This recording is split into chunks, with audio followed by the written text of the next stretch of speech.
Muito prazer, meu nome é Isabela Caetano Araújo da Silva, sou do 9º ano e vou falar sobre o tema a energia a vapor por meio do balão de ar quente. Sua história. Em 1670, o padre jesuíta Francisco de Lana publicou o primeiro estudo sobre um barco aéreo, que se elevaria no ar por meio de esferas metálicas com vácuo no seu interior. Em 1709, Bartolomeu de Gusmão, também jesuíta, apresentou sua ideia semelhante ao rei de Portugal, só que utilizando o princípio do ar quente. É como se o balão de ar quente, menos denso, boiasse no ar frio, mais denso, do mesmo modo que um navio flutua na água. Existem inúmeros relatos de experiências com balões, mas o crédito pela efetiva criação pertence aos irmãos Montgolfier, proprietários de uma fábrica de papel na França. Giuseppe e Jacques Montgolfier notaram que o fumo quente que saía do fogão subia. Curiosos, encheram um saco de papel com ar quente e verificaram que o mesmo subiu junto com o fumo. Construíram sacos de papel maiores, com os quais fizeram experiências ao ar livre. E em 1782, fabricaram um balão esférico de seda com cerca de 1 metro de diâmetro, ao qual subiu cerca de 30 metros de altura, antes de resfriar e cair. Este evento é considerado como o nascimento do balão de ar quente. Oi, meu nome é Gustavo Rondon e eu sou do 9º ano. Eu vou falar sobre a evolução do balão de ar quente. Em abril de 1783, em Versalhes, na França, os irmãos Montgolfier lançaram um balão que levava como passageiros um pato, um galo e uma ovelha, evento presenciado pelo rei Luís XVI. Mas foi somente em 21 de novembro que ocorreu a primeira ascensão de um balão Montgolfier tripulado. O voo durou 28 minutos e o balão atingiu uma altitude estimada de 1000 metros. Durante certo tempo, o balão serviu apenas como curiosidade e diversão, principalmente porque após decolar, o aparelho ficava à mercê nas correntes de ar e raramente ia para onde seu dono desejava. A questão já não era mais subir, mas controlar o voo. Várias tentativas foram feitas, desde usar remos até hélices movidas por motores elétricos e a vapor. O problema só veio a ser solucionado anos depois, quando em 1898 o brasileiro Alberto Santos Dumont construiu o primeiro balão semi-rígido, em formato de charuto, com um motor a gasolina. Logo, os balões ganharam aplicação comercial. Olá, meu nome é Rafaela de Oliveira e irei falar sobre a influência dos balões de ar quente hoje em dia. Só no início do século X surgiram balões destinados ao transporte de passageiros, os grandes Zeppelins, competindo com os mais luxuosos transatlânticos. Um desses balões fez a volta ao mundo em outubro de 1929. Em 1937, infelizmente, um desses balões movido a gás hidrogênio, o Hindenburg, explodiu e provocou um incêndio de grandes proporções. O acidente, juntamente com questões políticas e econômicas, acelerou a extinção dos dirigíveis e pôs o fim a esse curioso meio de transporte.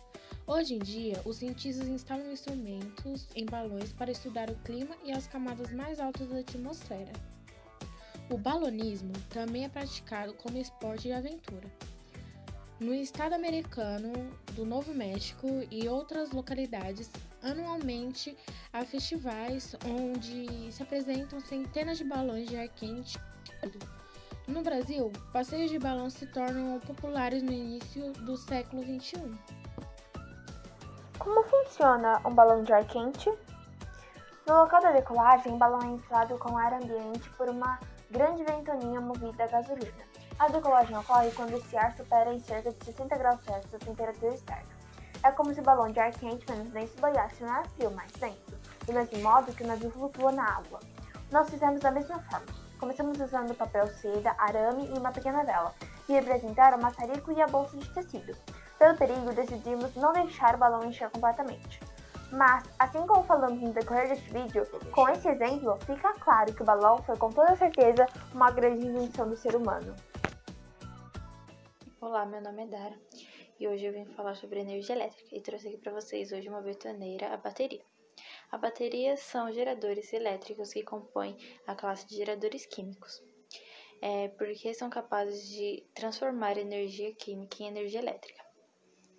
Além disso, também são dispositivos capazes de manter uma diferença de potencial entre os pontos em que estão ligados, polos positivos e polos negativos. Vou fazer uma demonstração aqui para vocês.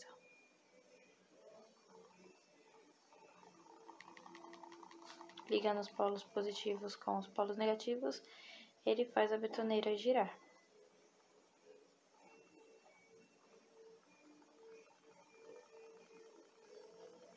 Tirando que eu fiz ela toda com material reciclável, que aí a gente melhora o nosso mundo também, né?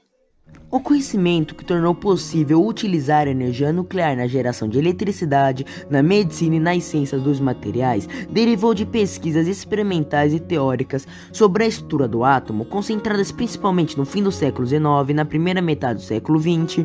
A divisibilidade do átomo foi confirmada experimentalmente ao longo da década de 1910 pelos trabalhos de Ernest Rutherford e Frederick Soult, que culminou com a descoberta de núcleos atômicos em 1911 por Rutherford. Nos anos seguintes, foi solidificada a convicção que os núcleos eram compostos de partículas com carga positiva e com carga negativa, prótons e nêutrons. Ao longo das décadas de 1920, reconheceu-se que as partículas do núcleo eram mantidas juntas por uma força nova, mais poderosa que todas as outras conhecidas, hoje chamada de força nuclear forte. As forças nucleares fortes são também responsáveis pela emissão de alguns tipos de radiação, porém, todavia, para usar a nova força para gerar energia, era necessário descobrir um modo de produzir radioatividade artificialmente. Isso só foi obtido em 1934 com os trabalhos dos franceses Frederick e Irene. Os primeiros resultados da divisão do átomo de metais pesados, como urânio e plutônio, só foram obtidos 4 anos depois, em 1938. Essa fonte energética é responsável por muita polêmica e desconfiança, como a falta de segurança, a destinação do lixo atômico, além da possibilidade de acontecerem acidentes nas usinas. Geram a reprovação da utilização da energia nuclear por grande parte da população. Alguns acidentes de usinas nucleares já aconteceram. Entre eles estão Three Miles Island, em 1979, na usina localizada na Pensilvânia, Estados Unidos. Ocorreu a fusão do núcleo do reator e a liberação de elevados índices de radioatividade. Chernobyl. Em 1986, ocorreram um incêndio e o vazamento de radiação na usina ucraniana, na extinta União Soviética, com milhares de feridos e mortos. Aspectos positivos da energia nuclear. As reservas de energia nuclear são muito maiores que as reservas de combustíveis fósseis. Comparado às usinas de combustíveis fósseis, a usina nuclear requer áreas menores. As usinas nucleares possibilitam maior independência energética para os países importadores de petróleo e gás, e não contribui para o efeito estufa. Aspectos negativos da energia nuclear. Custos de construção e operação das usinas são altos. Possibilidade de construção de armas nucleares. Destinação do lixo atômico.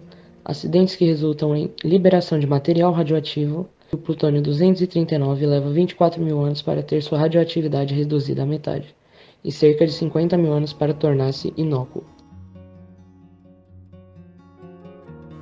Uma usina nuclear é formada basicamente por 3 fases: a primária, a secundária e a refrigeração.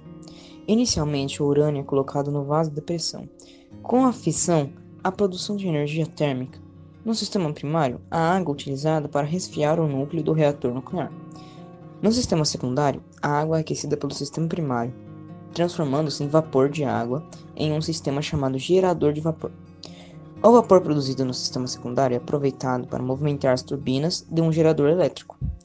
O vapor de água produzido no sistema secundário é então transformado em água através de um sistema de condensação, onde seja, através de um condensador, que, por sua vez, é resfriado por um sistema de refrigeração de água. Por fim, a energia, que é gerada através de todo o processo de fissão nuclear, chega à residência por distribuição de energia elétrica.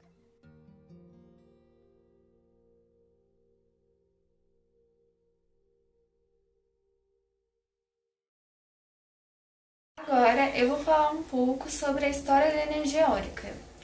É difícil apontar um momento exato de quando surgiu a energia eólica, mas o que se sabe é que no passado distante, no período antes de Cristo, a força mecânica dos ventos já era utilizada pelo homem para impulsionar velas acopladas a embarcações, moinhos de grãos e bombeamento de água, substituindo a força humana ou animal.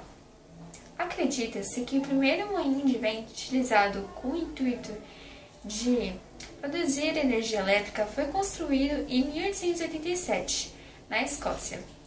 O professor James Light instalou uma torre de 10 metros de altura no jardim de sua própria residência. E a energia gerada era utilizada para iluminar o local. A energia eólica é o processo pela qual o vento é transformado em energia cinética e a partir dela em eletricidade com o uso de equipamentos específicos. O vento é usado como gerador de energia desde a antiguidade do sistema, como o bombeamento de água e moação de grãos, e a movimentação de barcos. A energia eólica no Brasil. A exploração comercial de energia eólica no Brasil começou em 1992, quando foi instalado o primeiro aerogerador em Fernando de Noronha. A matriz atual conta com 298 usinas eólicas instaladas e colocadas o país como líder do setor ou mercado sul-americano. Hoje, o Rio Grande do Sul lidera a produção de energia eólica no país, seguido pelo Ceará, Rio Grande do Sul e Bahia. Os impactos ambientais. Hoje, a energia eólica é mais buscada entre as fontes de energia renováveis. É a opção às fontes não renováveis que mais são utilizadas para abastecimento em todos os países.